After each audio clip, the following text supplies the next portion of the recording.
Greetings all, my name is JD from Studio 2105. Welcome back to Direct Access MixStream, and this is a special episode of the Song Breakdown. We'll be exploring the story behind one of Malaysia's biggest hits, which is Itu Kamu by Estranged. The first half of the video will be a sit-down conversation that I had with Rachel, the lead singer of the band, followed by a breakdown and analysis of the track. I'm going to be taking a look at the multi-track session that I have, and I'm going to go through all the elements that are inside and what made this song great.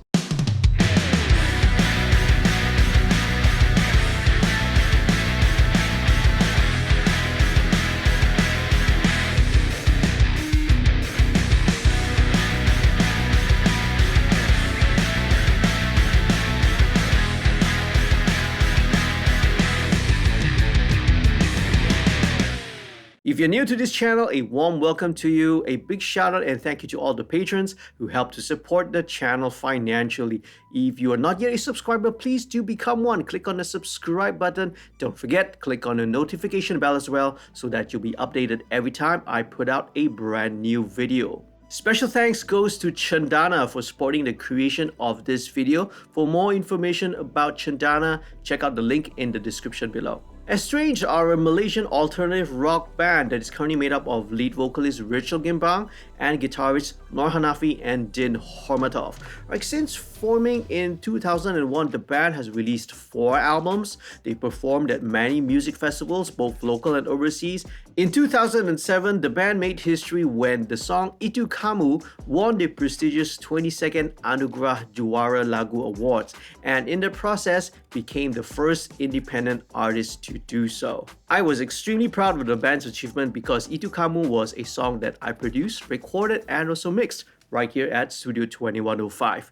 Now, I first got to know the band during my years at ICOM, the International College of Music, as they were actually my juniors at ICOM. Now, in fact, they were one of the earliest projects that I did, and I would often use those guys as my guinea pigs, for college recording and mixing assignments. We struck up a friendship, we struck up a close relationship, and over the 20 years, that we've known each other, I've worked on many of their albums, including Itu Kamu and other singles as well. I had the opportunity to sit down with Rich in the studio. We took a trip down the memory lane. This was recorded a while back, As you note, maybe a different hairstyle and dressing. Here's my conversation with him. So, here we go. Let's do this. Right. Yeah. Thanks for doing this, man. Yeah, it's nice to be here again with you. Seriously, I'm really happy to be here again after so long. Okay, right. And for those of you who don't know, Rich, you flew all the way from KK Exactly. down here to KL just to record your vocals for your brand new single. Exactly correct. We had it mixed already, but somehow it wasn't what I expected it to be. So you know what? Because everything opened up already, then I was like, you know what? I think I'm gonna fly and see JD because he does my vocals really good. So I was telling the guys, I was like, you know what? I will sacrifice flying over just for that vocals. So here I am. Yeah, man, and that is just dedication, It is. It's like, hey, what other vocalist or any other band is willing to fly all the way, foot out the expenses, buy the flight tickets, accommodation, everything, just to spend a couple hours to record in the studio here in I'm sure there's some. KL. I'm sure there's some. Yeah, but yeah, really, I've enjoyed my time tonight with you. I mean, I'm glad. I'm really happy I'm just happy to see you. I'm happy to see you too, man. Face to face in a good night. What, 2+ years? Yes. Maybe more, man. Maybe 3 more. Maybe 3. Okay. We're gonna talk a little bit about one of the biggest hit singles that was done by Estranged, and that is Itu Kamu. And that song was written by you. Can you tell me then, what's the inspiration behind the song? Before we get anyone confused or, some parties probably gonna say, what? He wrote it? I thought the band wrote it. The thing is, this is how it is. I started writing it. I was in my small apartment then. It was in Pelangi Damansara, if I'm not mistaken. Yes, it is. Pelangi Damansara. Me and my brother rented the place for 800 ringgit. if I'm not mistaken. It was like a small apartment in Pelangi Damansara. Anyone who knows what Pelangi Damansara is, you would know. So I was just there. I just finished AF that time. It was 2008, 2007, yeah. And I was like, you know what? I need to write a Malay song. Malay song, and a very good Malay song. So that pressure was, I don't know whether I should call it pressure, but that drive was in me, and I was inspired as well. I was like really determined to come out with a song that everyone will, love, I guess. And I wrote it in that small apartment of mine with my really my 2000 computer desktop, to do the lyrics. I didn't write down with my pen and paper, but with my guitar and the desktop, and that's how the magic just kind of happened, I guess.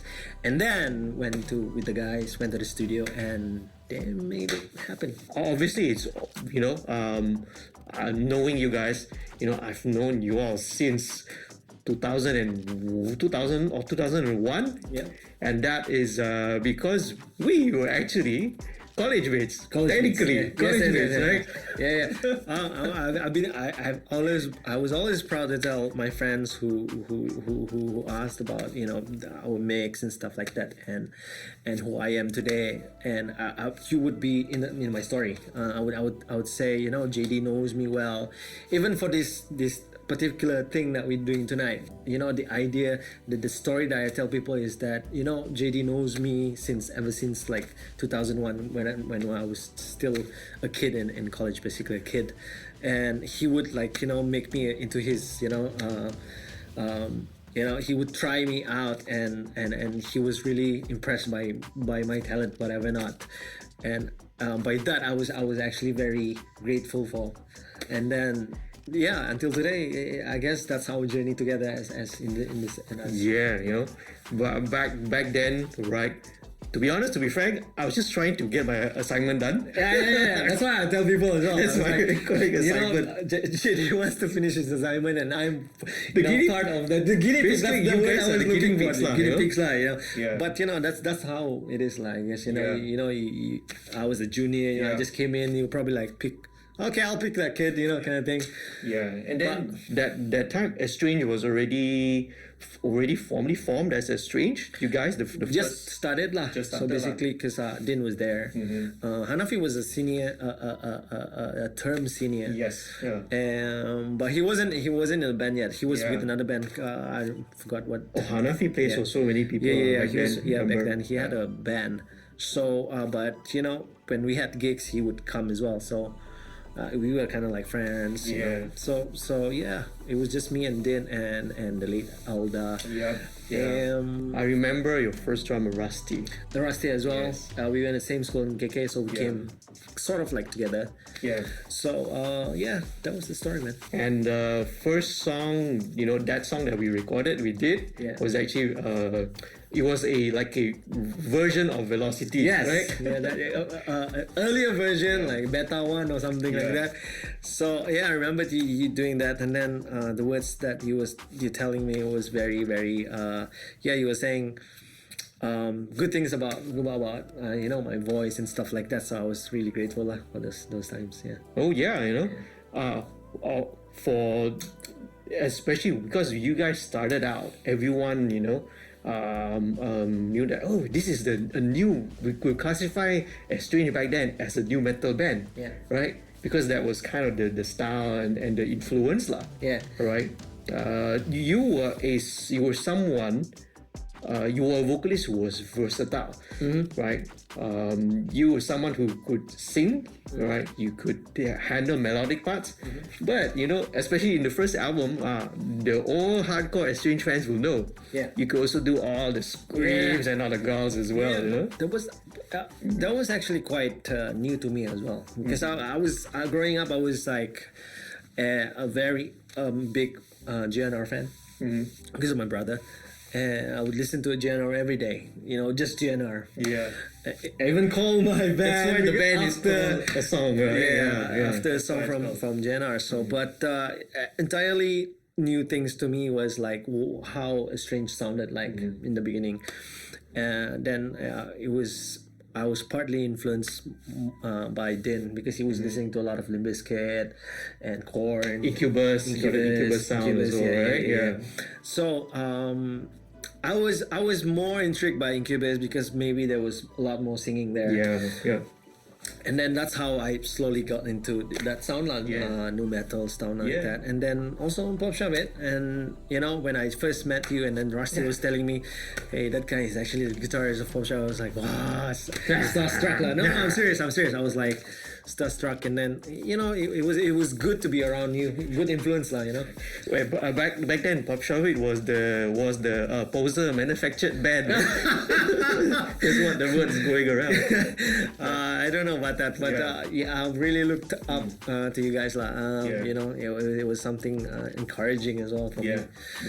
But I guess that's the interesting thing, you see. I mean, it kind of really nicely segues to what I want to ask you next, because I have this similar kind of experience trying to start off from, let's say, underground. Right. You go off underground, you know, in the underground scene, so to speak. You do all the gigs, you do all the Blue Planet, MCPA, all those gigs and all those spots and all those places. Yeah.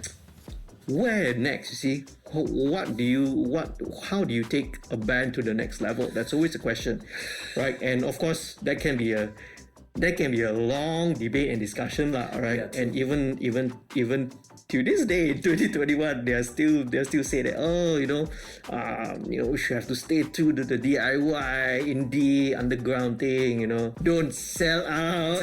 Yeah. So definitely, my question would be, I think a lot of people were very surprised. You've gotten asked these questions a lot of time as well. What prompted you to take part in AF actually? Well, I think you said the word just now that defines me, which is versatile. To tell you the truth, when you talked about being underground and playing gigs underground and stuff like that, I wasn't the one that made all the decisions. What's in my head was to be in ICOM, to get educated as much as possible and take it from there. And being in a band was part of it as well. And having the experience, and also, having the chance of maybe having a band will put me somewhere. So, but I didn't know the first part of being of marketing myself or band. That was entirely Alda's work. He somehow knew how to get into gigs and stuff like that. So that was part of being I'm grateful for which is Alda pushing us into all these gigs. Because if it wasn't for him, I don't think we would get anywhere. Knowing the others' role, like Rusty, he wouldn't know because we're from Sabah. We don't know anyone. So Alda did that part. So what I knew about AF was because Sabahans are really into it. Sabahans are really into reality show like that. So my dad was part of that as well. So he was telling me, you should join because he'll put you somewhere, put you in the industry. I was like, no way, because I'm in a band and underground band. So cool, it's not cool, whatever not. And he somehow he made he encouraged me and stuff like that. So at the end I was like, what, I'm gonna do this. I'm gonna do something crazy and join it.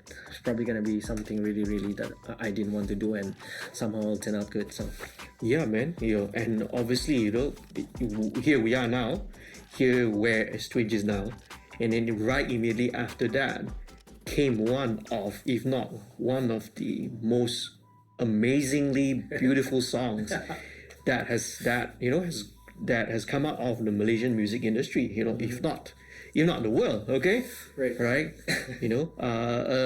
A song that's so simple, right? It's like only 4-5 chords, right? I think so. Very catchy, a beautiful, memorable melody and a hook. It's a case study, it's a great case study of, how you can take a band and then also balance it out with maybe a /solo career because of what AF had to offer you. Yeah. And then coming out of that, elevating and taking the band to to even greater heights. Yeah. It's always fascinating to look back. A lot of lessons can be learned, for what you and you guys did, right? Originally, it came out as a single of the repackaged first album, right? Yeah. So because the album was already out way before AF happened, so right after AF did that song, came out, and we were like, you know what, just put it in the album to sell that album, whatever not. You know? So that happened. So what was the reaction like from either the public and also maybe for your friends who were in the music scene? Do you get different reaction? Yeah, of course. Obviously, right? Obviously, I mean, yeah, you have some people who probably, thought that it was a good decision for me to join AF and really take the band together with me, and then just enter the market kind of saying. So, and some would say, you guys are sellout and whatever not. So I guess it comes with a package lah. Yeah. It all that comes along with it. It comes along with it. Yeah. So, I mean, I had a journalist who knew that I was from Estranged and then joined AF, and then the first thing he questioned was, he said, "Are you not worried?" For people to call you a sellout or not, and my answer was no. Yeah. So yeah. Yeah, man. What else can I say, right? I mean, if they said that about me, I was like, yeah, I guess I'm gonna say yeah. Well, yeah, whatever. It all comes part of the package. You will get some. There will always be some negative backlash. No matter what you do, you can never please anyone. Like, you can never make everyone happy. You see? So in the end, I'm glad you guys stuck to your guns and did it. So yeah, what's the song about actually? Because Itu Kamu, right? Yeah. Well, the thinking behind it is just. Yeah, I guess the most powerful songs out there would be a love song lah. Yeah. So when I was writing it, it was probably just in my head. The entity of it was someone who you love, and whatever it is, some people might be your mother, your father, but close to my heart would be a partner lah. Yeah. Which is a girl lah. Yes. In my personal view. So yeah, I guess it's about a girl. Yeah. It's that universal subject lah. Yeah, I guess. It's a universal subject. If you really look at the lyrics also, it's I could say to you it's about a girl, but the entirety of a love song is more than just one person or object. Yeah, for someone else it could be like you said, it could be a family member, it could be a relative, it could be a teacher or someone influential, and love can be expressed in so many ways lah. Yeah, true. It's not necessarily the romantic between two persons, that kind of love, you see. So that's another great thing. Again, universal topic that everyone can relate to. And everyone can connect and associate themselves with lah. Yeah. So the song went on to be a successful hit, right? Radio was playing it, airplay was everywhere. The video was super cool because we had all it was a lot of friends, right? You had a lot of people that we all kind of knew, and it's like that was a really, really cool video. And then it got nominated for AJL. Right? So how was the journey, the experience of going through that and then reaching the finals? Tell you the truth, I was like clueless, man. I was like, we joining this and stuff like that. I was like, oh, cool, I guess, And then, I mean, I knew, what music and AJL was like, in the surface, like, who the previous winners were, like Spider. I remember thinking when I wasn't anybody yet, I was still like in Icon, I'm still with Estranged and stuff like that. I was back in KK for the holidays. And then we would be out at night in my car with my friends, and then another car stopped beside me, and then they were listening to Spider's song that won the AJL. And then I was telling myself, one day I'm gonna have to write a song like this, the one the AJL and everybody sings about. That was part of the drive of Itu Kamu as well lah.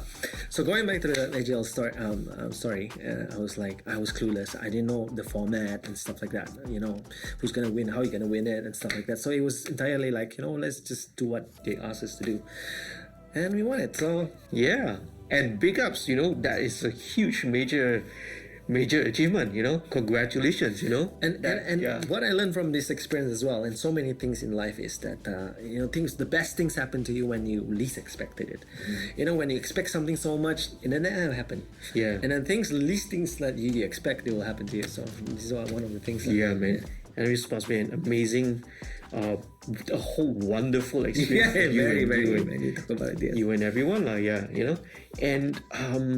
and obviously that was a major accomplishment and a big shock and surprise, because at that time, Estranged was not signed, right? Were you signed? No, we were never signed. You were Until today. you were not a signed. You were like totally independent, Totally, yeah. like a band that's come up from the underground. Yeah. Not signed to any label, and then winning AJL, winning Anugerah Juara Lagu is just unheard of, right?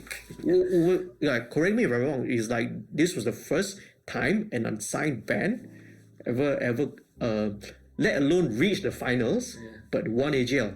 It was right. First time, right? It is. Okay, yeah. So that's another historic side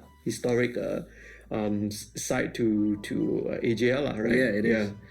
And obviously, you're right. I had so much fun, the memories of working together with you guys on that song.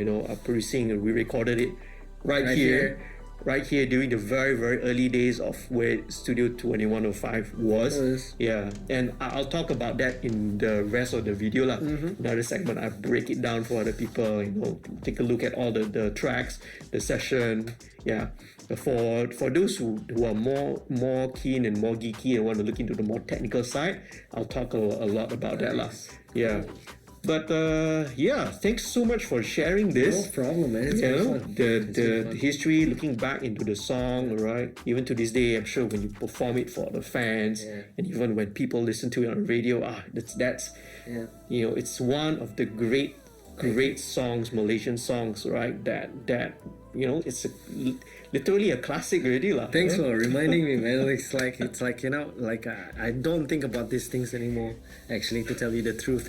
And you reminding me about this, puts me back into place lah, and into that moment, and it's really nice. Yeah, well, I'm really grateful, right, for the opportunity to work with you guys. Same.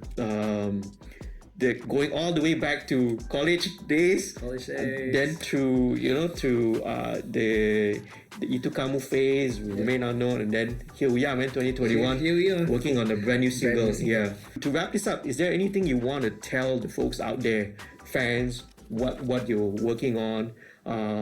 This new single, maybe any personal projects that you and the band are working on? We're coming out with an album.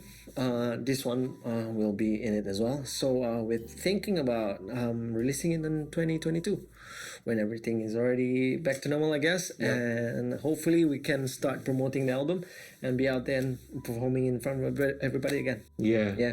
Well, I'm not sure when this video is going to come out.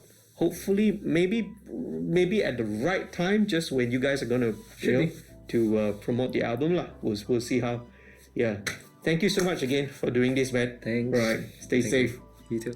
Let's take a look at the mix for Itu Kamu. So this is the project file that I've opened up, and taking a look at it, this is Cubase SX version 2.2. This is a really old project file. We recorded a song, I think, back in 2006, probably, right? 05, 06, around that time, right? And then they put it out, right? And the repackaged edition of the very, very first album. So, some of the things to take note. Now, because this is such an old project file, some of the plugins, right, are not going to be there. I can't find the equivalent, right, in today's equivalent of the particular plugin. So some of the the EQ, some of the compression, some of the reverb especially is gonna sound a little bit off, and it's not gonna translate to exactly the same as the actual mix, the original mix. But for the purposes of this video, this is more than good enough. All the tracks and all the parts are there, right? And we're gonna look through it one by one. So, first things first, as usual, if you watch my MixStream, alright, live streams as well, first thing I always want to do is always take a look at the big picture, right? Take a look at the big picture. So let's listen to the overall song. I'll do a little running commentary over the parts, right? And let's take a look at the song structure and maybe anything that come to mind. I'll mention it. So here we go. Let's listen to Itu Kamu. First of all, straight in the full band. And this is the chorus chord progression actually. Intro, short and sweet, simple, 8 bars. Straight away into verse 1. Okay, it's got acoustic guitar, it's got the clean guitars, both Din and Hanafi's parts. A little interlude.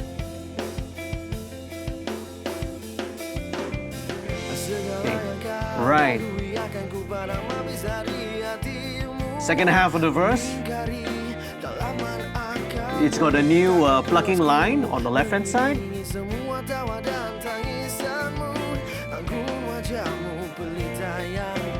And then into the pre-chorus. It's got this little 8th note, 16th note pattern going on. Right into the chorus.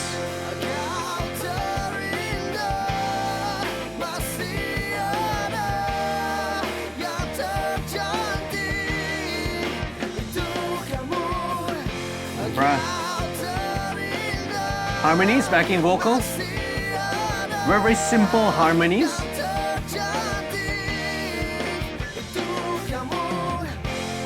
Into the interlude with this little piano and guitar figure. This little oriental pentatonic lick. Second chorus, the music drops out and then comes back in. So this is an effective use of dynamics over there.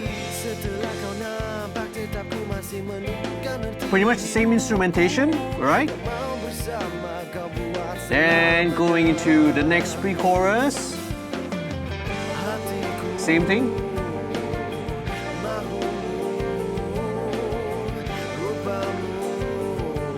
And then second chorus. Pretty much the same.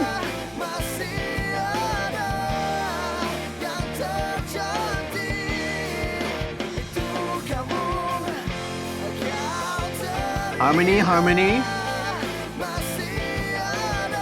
Except when it hits on the word Itu Kamu, it's actually right unison and an octave. Solo. This is Hanafi's solo.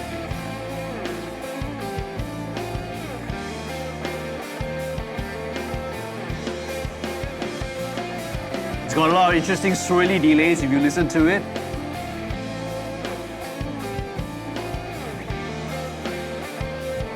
And then going into the bridge. This is where the crowd and the gang vocals come in and the strings start coming in. These are all tremolo crescendos and some trills. Simple, it's just repeating the title of the song, Itu Kamu, Itu Kamu. Then goes to the chorus, drops down first. Build up, the strings are holding, and here we go. And into the final chorus.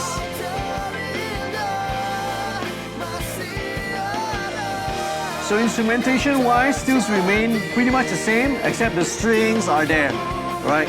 This lush high string line.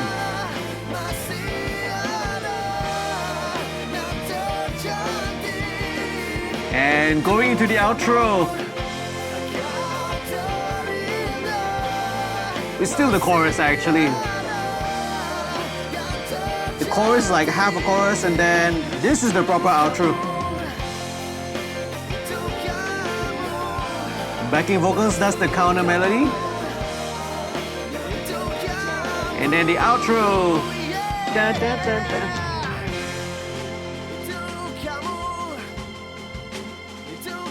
With a little marching band in outro.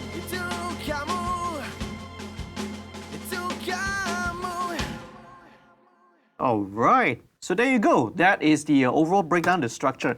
So, right, this is a straight up pop song formula lah. Okay, intro, verse, pre-chorus, chorus, second verse, right? Repeating the second pre-chorus, chorus again, going into a bridge, and then finally going into the last chorus, right? Or before a bridge, of course, there is a solo, right? But basically, this is a very, very typical pop song formula.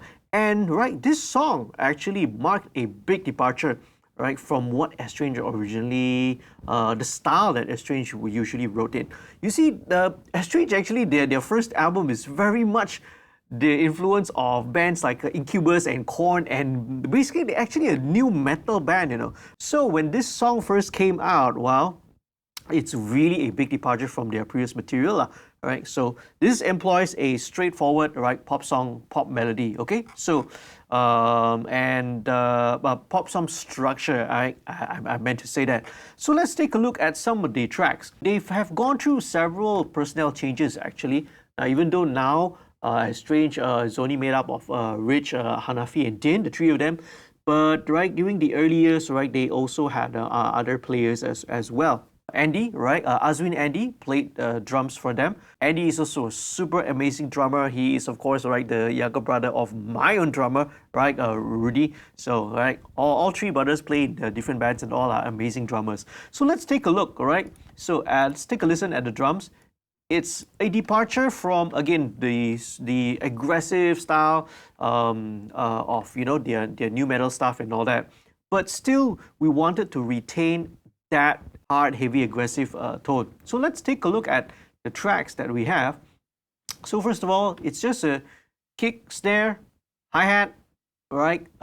Two toms, a pair of overheads, and one single mono room mic. So let's take a listen to the drums.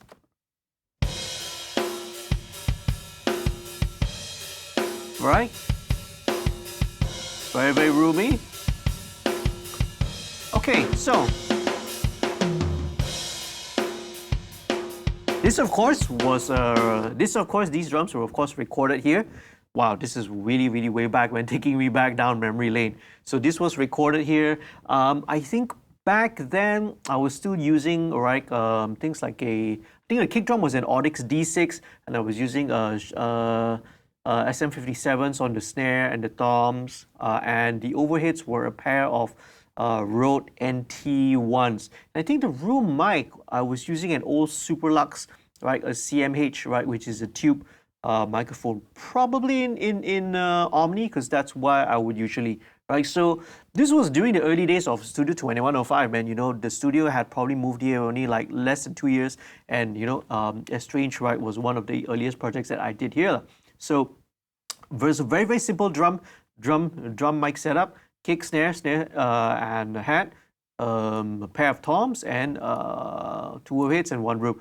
Now, so if you notice here, there's actually, if you notice at the kick, these are actually resampled and using, right, I used a software trigger called KT Drum Trigger to trigger it. But these samples here, these were not taken from a sample library. These were actually samples that were taken, recorded, and taken from the actual kit. So let's take a listen. This was the recorded with an Audix D6 and on my Yamaha O Custom. So this is the kick.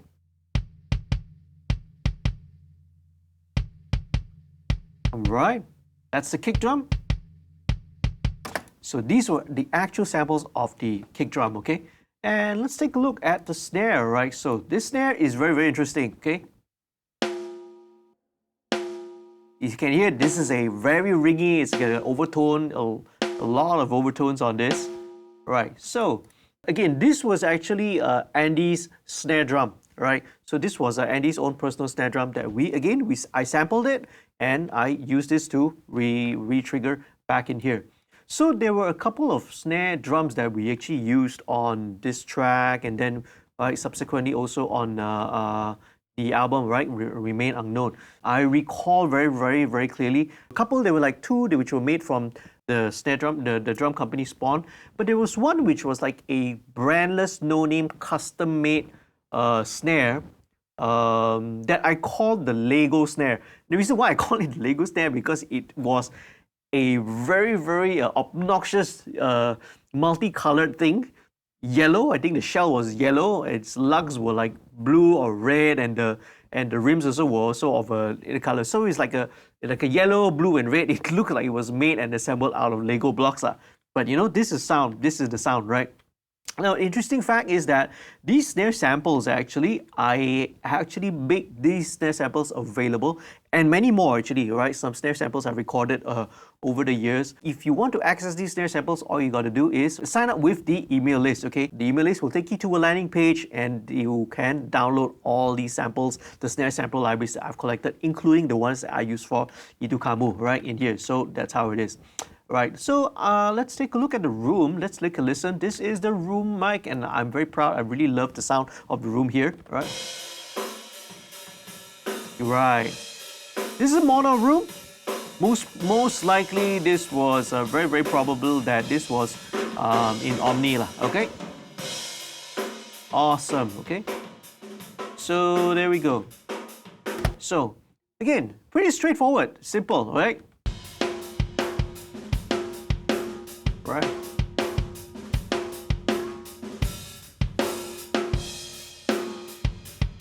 All right, okay. So there's actually this little track here, which is called Distorted Loop, right? I'll just play it, but this did not end up on the final mix. This was actually a slightly distorted and a reversed drum loop. Let's take a look. I solo it. Let's take a listen. All right, so it's a little fun thing that I did, and we ended up not using it in the mix, okay? Right, so sometimes, you know, we do little experiments here and there. Okay, now at the very end, at the outro, at the ending of the song, there's also this marching snare motif here, right? So here we go, let's take a listen.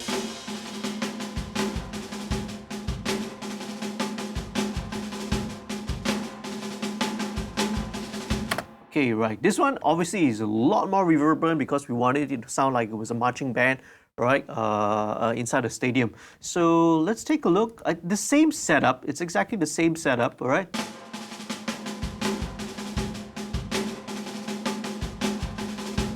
Okay, except with a lot more reverb. In fact, let's take a look at the room microphone here. Let's just solo the room mic and see.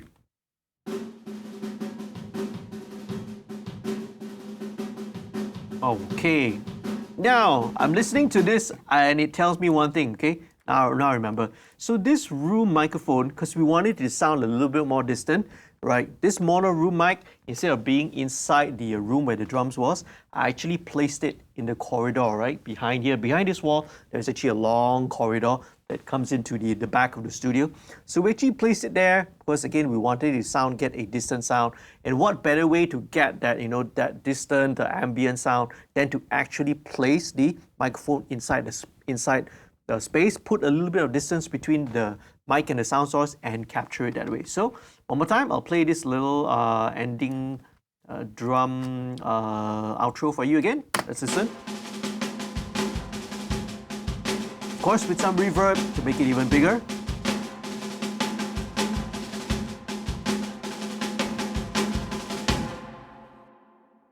Right.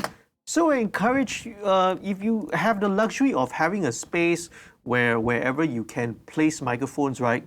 Be it, you know, in a separate part of, even if you're at home, maybe one day, you know, you try to put your microphone at some weird space outside a room and try and record and see how does the result sound like, okay? So this was one of the areas where we experimented.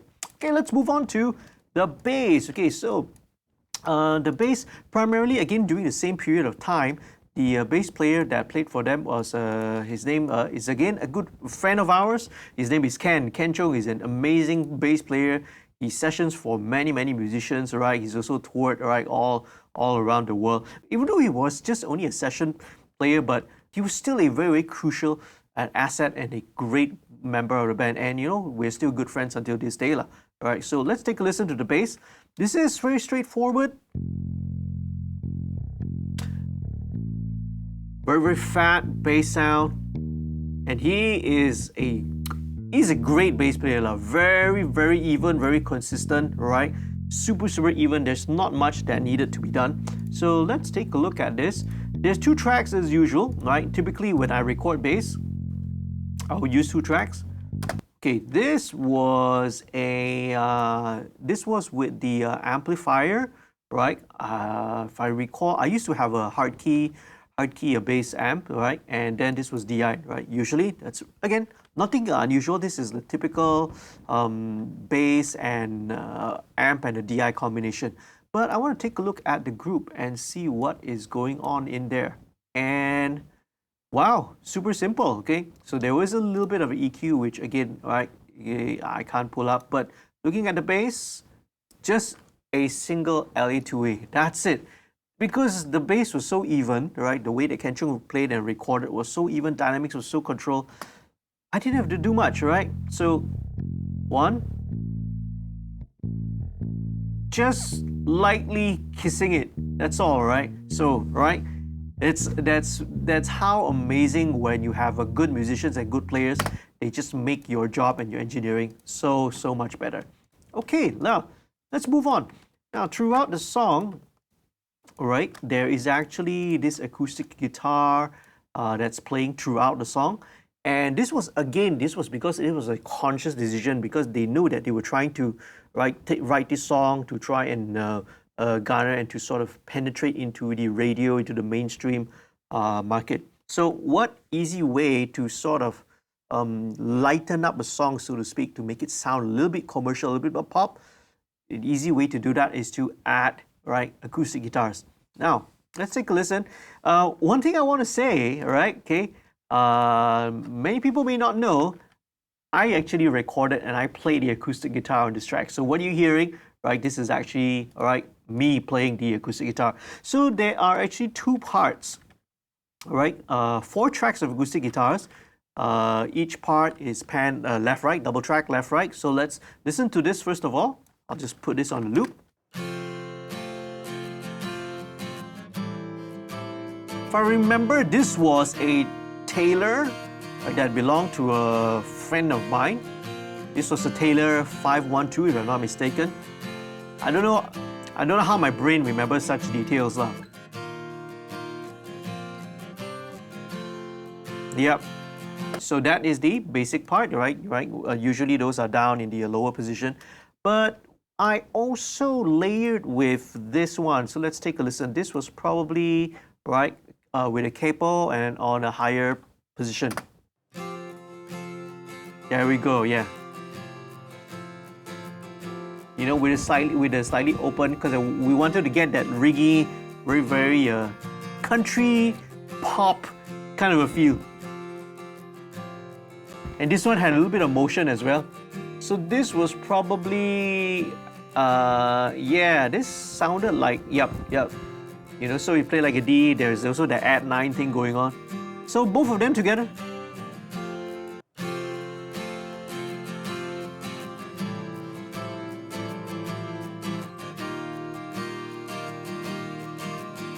Lovely, okay? So there you go, right? I play the acoustic guitar on this. So let's move forward. So let's go through the different electric guitar parts here.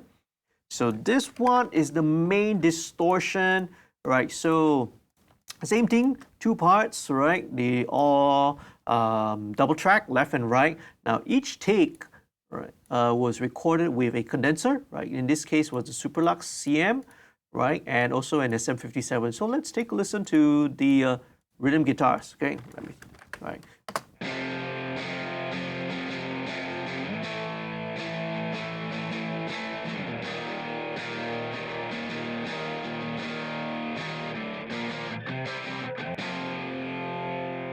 There we go, right? So this was probably rhythm guitars. Usually, Dane is the one that plays it.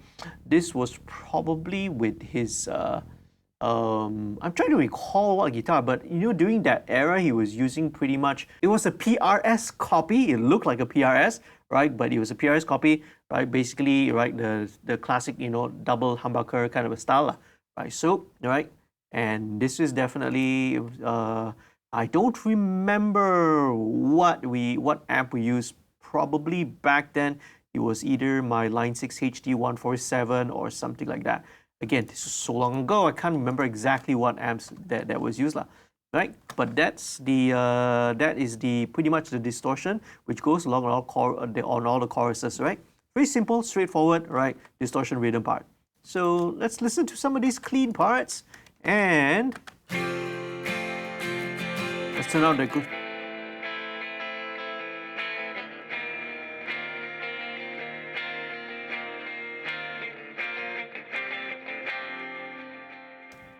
So this goes throughout the verse as well.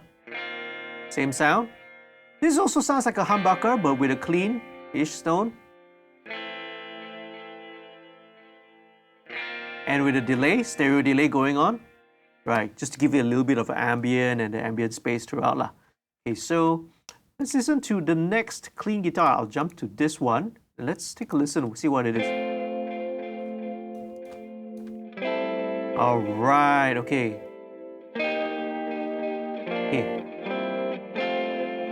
All right, I know, definitely know who this is. Listening to it, I already know this is Hanafi's part. So this was recorded using his Jag Stang, which unfortunately, right, it was stolen later on, right, in a couple of years.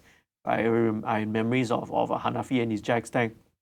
So I can't remember, but I think this was the Jag Stang, and because of the tremolo bar action, so right, this was, you can hear the wow wow, that was right, that was actually manually done, right? So it's not an effect.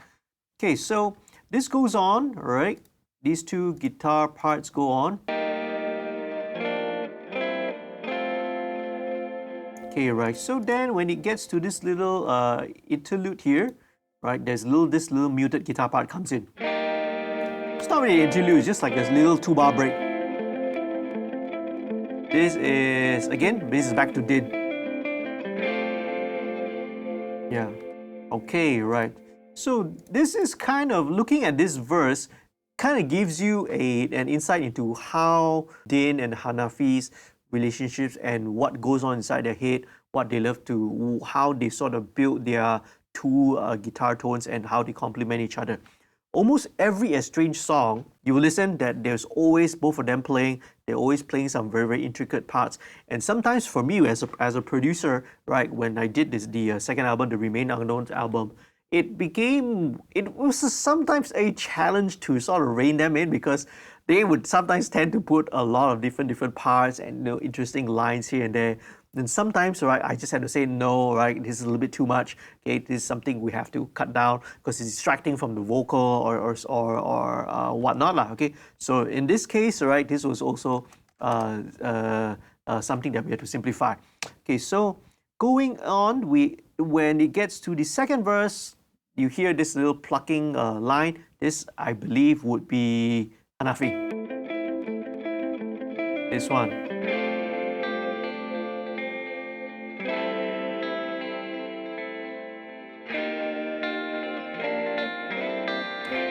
Oh no, actually, that plucking thing, right, let's just solo it, right, it's this one. That's actually Din, because I'm hearing this is a humbucker.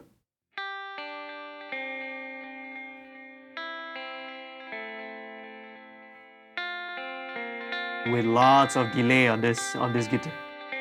So anyway, yeah, so that is Din. So there are a couple of other things here. Let's take a look at this one. This is also another rhythm track, and I think I know. All right.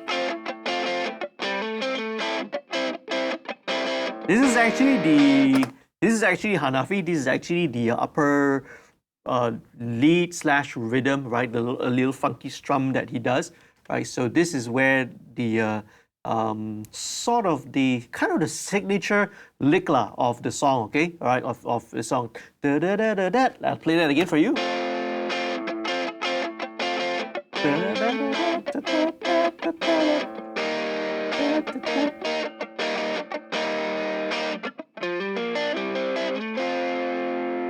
you go, all right? So this pretty much goes out on all the choruses, okay? Because this is the signature lick. Let's look at some other stuff. There's some other delay guitars. This is in the pre-chorus, all right? Now this little thing here,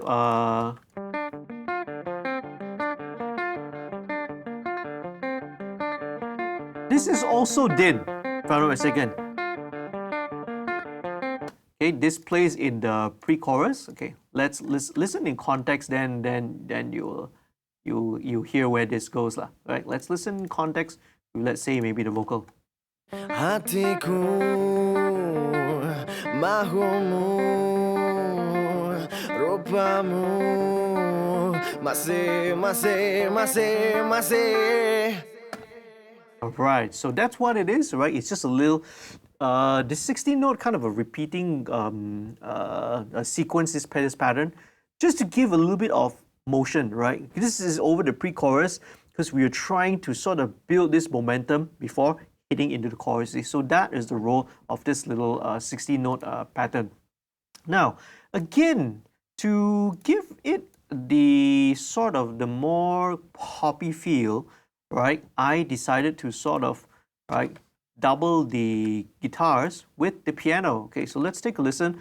This little muted guitar part along with a piano, just single notes, right, playing this same exact pattern.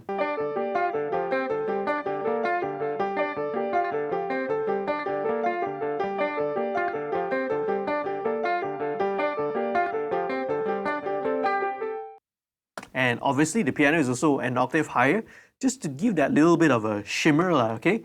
Right, so that was what this little piano is doing. The piano also comes out again in the second intro, right?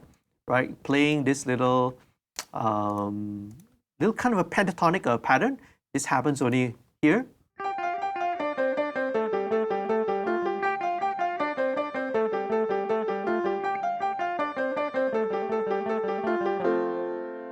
There you go, right?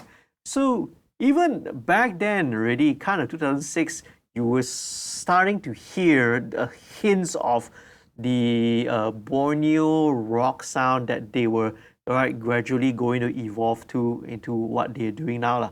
So I think this was like the very, very earliest part where you can sort of hear that little Borneo influence into it with this little pentatonic lick here, right? So very, very cool, right? To take a listen into this and to go down memory lane, remember.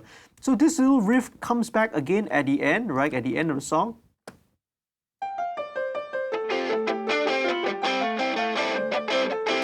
Again, just as a reminder to sort of tie the whole thing together. Again, yeah. At the very end, okay?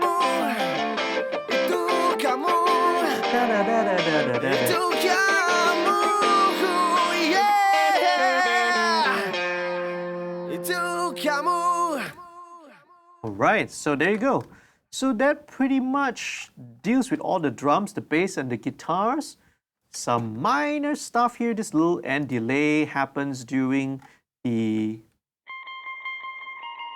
Okay, this is a bit of an ambient, sort of an ambient post-rock thing. This comes in the quiet chorus. This is a little ambient guitar.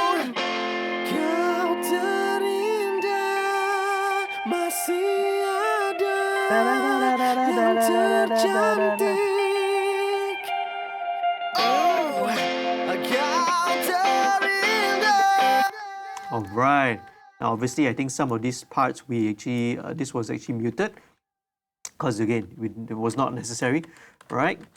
This is what we call underdubbing. Sometimes you see some of these parts are muted because it's like with all the additional parts and layers that are coming on, sometimes it doesn't need, you need to make space for other stuff, okay? So speaking of which, let's take a listen to the solo, right? So solos, right, are all done by Hanafi, right? So let's take a listen to this.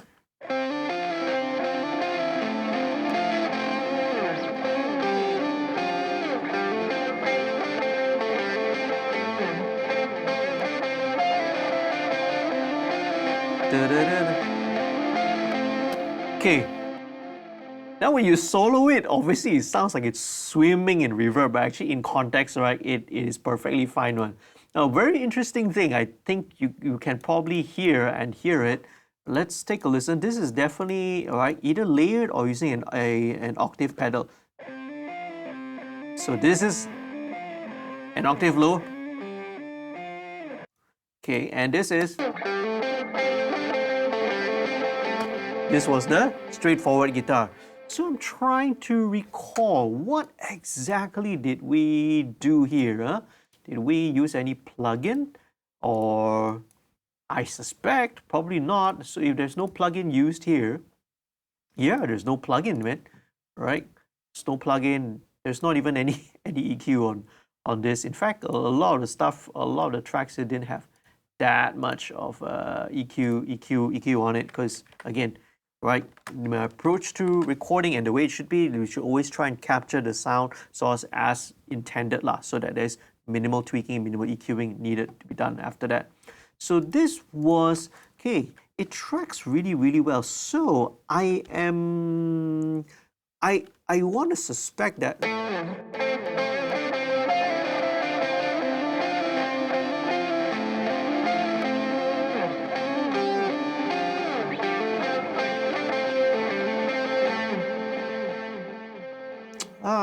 okay. I want to believe that this was tracked using a single one. Again, I can't really remember, but definitely you can hear one is using an octave pedal, which is pitch shifted down, and the other one is right in the original range, right, at the actual range of the guitar. So this again gave the solo a bit of texture, a bit of thickness, a bit of depth. Otherwise, if it's just the original solo line, it probably works. But having that extra octave below added that little weight down there, okay? Now, okay, so let's take a listen. Now, the vocals, I'm just walk through the sort of, maybe I'll talk a little bit of the vocal arrangement. So, this is very, very straightforward, okay? Let's turn on maybe just the acoustic guitars. During the verses, we opted to have super simple, all right? All the verses is just vocal only. Right? Maybe what I want to sort of point out to you is that you can see that these are two tracks here, and this is because this is, right, employing parallel processing, okay, parallel compression actually. So one track here, the first one on top, this will be the uncompressed vocal, right? It's the uncompressed. Segala yang ku pasti akan ku capai untuk mengambil hatimu.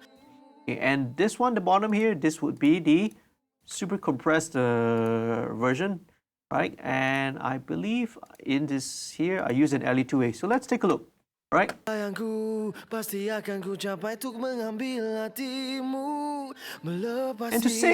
say super aggressive, also not really super aggressive, because I'm looking at this is at the max is about 5 dB of gain reduction. So, right, parallel processing was on vocals is something I really, really love doing. And even back then, right, I was using parallel processing on Richard's vocals in this song already, okay? Right. Okay, so parallel processing nowadays is a lot easier, right? Because a lot of plugins nowadays have the mix knob, right, where you can blend in the amount of wet or dry signal as much or as little as you want. A lot easier than having to do it in the past. We had to duplicate, two different tracks and process them separately. But let's talk about, right, the vocal arrangement next. So going into the first verse, second verse, no harmonies, no backing vocals. The backing vocals only start coming in the pre-chorus. So here we go. Semua tawa dan tangisanmu, anggun wajahmu pelita yang terang. So backing vocal harmonies. Hatiku mahumu, rupamu masih chorus.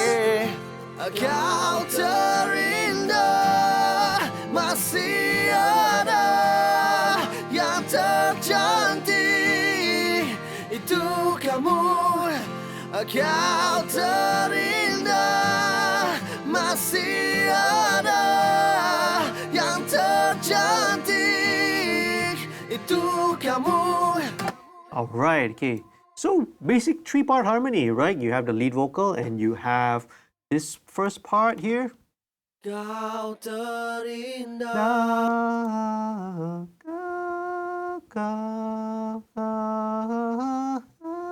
So we got a fifth below, right?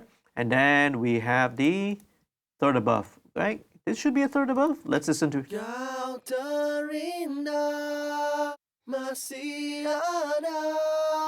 Oh no, this is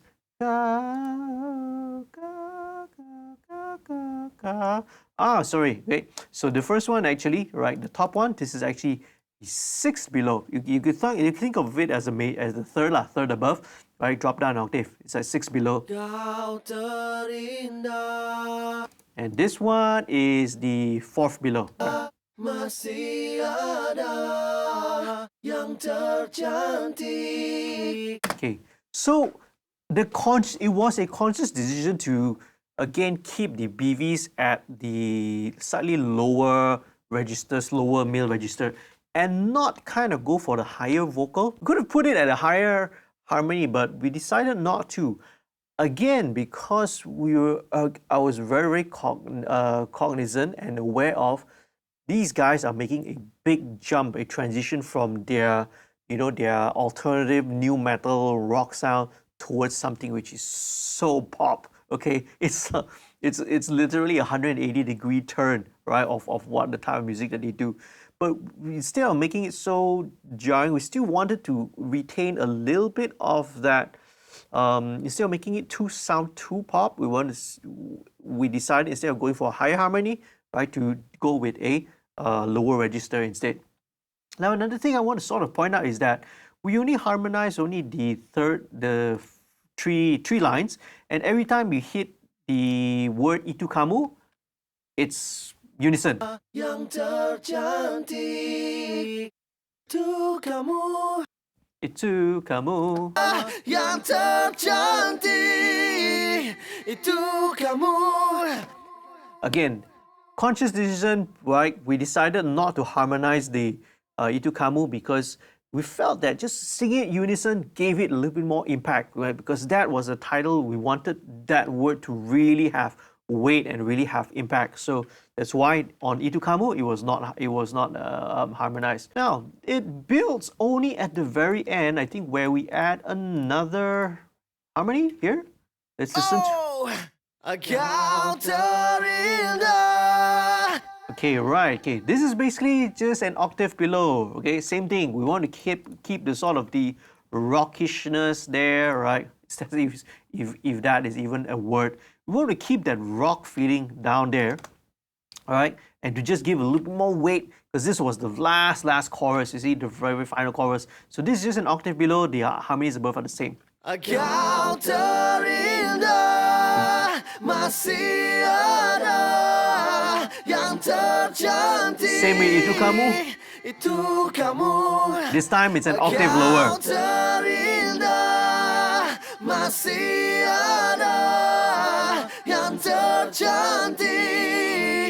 Itu kamu. All right. Okay. So let's take a listen to this, the crowd, the gang vocals here. I think we got the whole band, everyone to just go into the live room and just sing, okay? So let's take a listen to it. I'll mute the lead vocals. Okay, this is quite funny.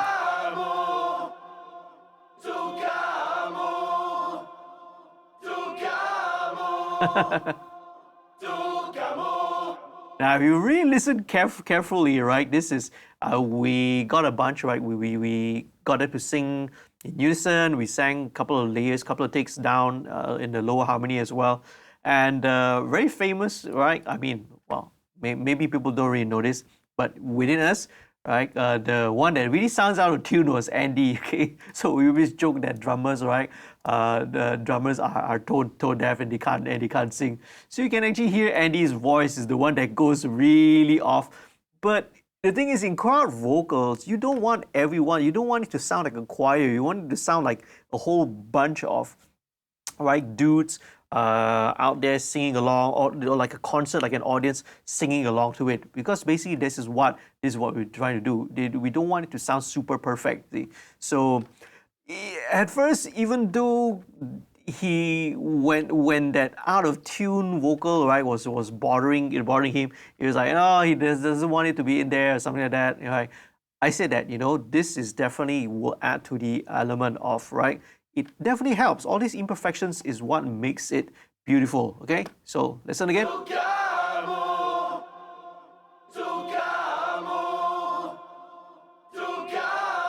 Especially on the third one.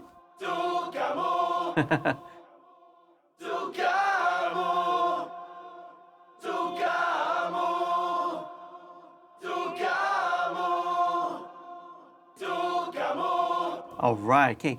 One interesting thing which I just noticed is... Haha, okay, right. Right, if you notice what I actually did, okay, which even surprised myself, I actually edited out so that it was only, so you don't hear the E, it was only tu kamu. And the reason why I did that, I'm pretty sure I know why, is because of the start of the word, right, itu kamu. When it was a crowd, it was a little bit too messy, so that's why I chopped out the E. You only hear the tu kamu when you solo it. But again, once again, in context, when you listen to it with Richard's lead vocal, right, you won't notice it. It just sounds like it has got a clear start. Okay, so listening. Itu kamu, itu kamu, itu kamu, itu kamu. So there you go, right? So that is the crowd vocals there. All right, so that's pretty much almost all, except for one last thing. And right, this is the string arrangement. Now, I'm also very, very proud. This was my string arrangement, right? I was the one who arranged this part. And we discussed this already. We discussed, I and the band, we sit down and we discussed it. Yeah, we want to, make this into a foray. We want it to be sweet. We want this to be a pop, something into the mainstream. And the initial idea was to maybe have a little bit more strings throughout, maybe, starting from even the first, second chorus, the second verse and all that. But when I tried working it out, and then I was trying to sort of decide where and how to put it, I found that I discovered that let's keep the strings out and only have it come in from the bridge onwards, the last third of the song. The reason why, again, I was trying to balance, right, the rock element, the rock edginess of the band, which is their identity. I don't want to strip the band of their identity. But we're trying to balance the pop, we're trying to balance the roughness and along with the pop sensibility. And if I introduce the strings too early, this would kind of weaken and ruin and sort of, weaken the last chorus, right? So just having the strings at the bridge and the last chorus really made it special, right? Really lifted that last chorus dynamically, right? Because otherwise it would be a little bit hard to build, right? If I already had strings coming on from the start of the song. So just bringing in the strings at the very end was a conscious decision, right? A deliberate decision on my part. So let's listen to maybe just the vocals and the string arrangements, because you got to hear how it sounds, and I'll gradually bring in a few other stuff as well. Maybe just the bass, right? And here we go. This is the bridge. Itu kamu, itu kamu. String tremolo swell, crescent. Itu kamu, itu Those are like trills. Itu kamu, itu kamu, itu kamu. Kau terindah, masih ada yang tercantik. Oh, kau terindah, masih ada yang tercantik. Itu kamu.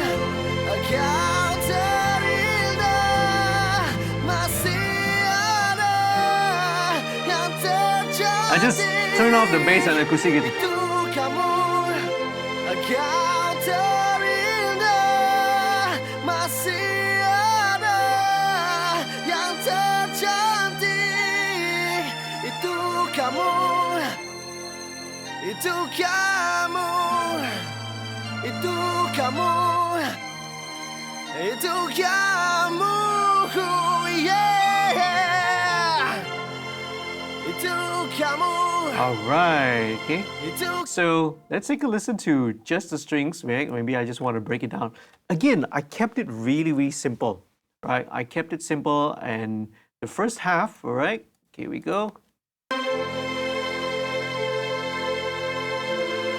This single holding pads, except for the first violin, which kind of took that top line. So same thing.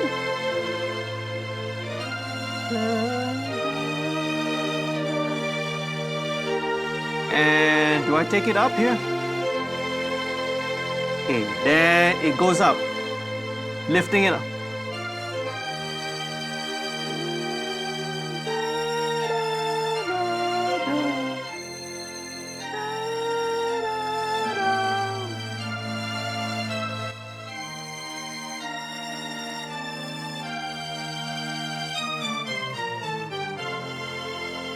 Okay, right. So it's got some weird automation here. I don't remember why or how it is, but probably because of how it works in the context of the song lah. So there you go. Yeah. Those are all the parts. So maybe let's just play this last section right along with everything, right, so you can hear the whole arrangement in its full glory. Okay. So right from the bridge, right, here we go. Last chorus onwards. Just holding.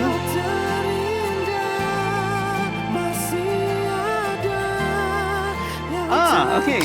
Now I know where that string line comes from. Again, it's actually from one of this little ambient guitar part. So again, I'm trying to take the themes and the motifs and sort of always reintroduce them and hint at them again at the back. So that line, the strings at the back is actually borrowing from this guitar motif here lah. Because again, for me it's very weird to have some random part that just happens once, you know. So even the piano part, the pentatonic line, even if it happens at the back, I brought it at the end, reintroduced it, because it's like all these different themes are like characters, right, in a play or in a movie. You know, sometimes you don't want these characters to just pop up randomly in one scene and then you never hear from them again. So reintroducing them back helps to bring closure, helps to bring everything back into a circle, right, and ties everything together lah.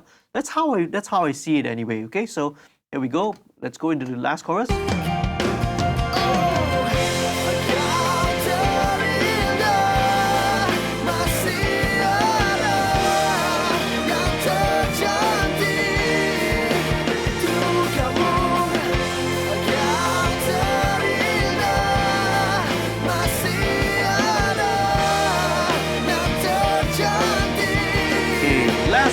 Then it goes up. Piano comes in, along with the attacks. And here's the guitar line.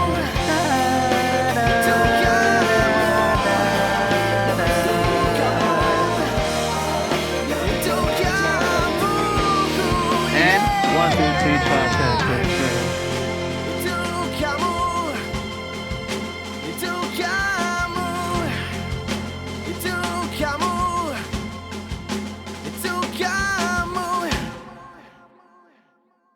Awesome. All right. So there you have it. That is the breakdown of Itu Kamu by Estranged. I hope that you found this video useful and informative. If you did, please do leave a like down below. If you have any questions or if you have any feedback, please do leave them down in the comments. Okay, I would love to hear from you. If any questions about the song, if you want to ask any questions about the mixing decisions that I made, maybe the arrangement decisions that I did, right? If there's any information that you want to know a little bit more about the song, right, a little bit more history behind it, well, I'll be glad and maybe to share it with you in another future video. Thanks for watching. I hope to see you again in another video real soon. Again, if you're not a subscriber, please do click on the subscribe button, click on the notification bell. Once again, thank you and a big shout out to CENDANA for supporting this video. Stay safe. Hope to see you in another video real soon. Happy recording and mixing. Peace, love, and music.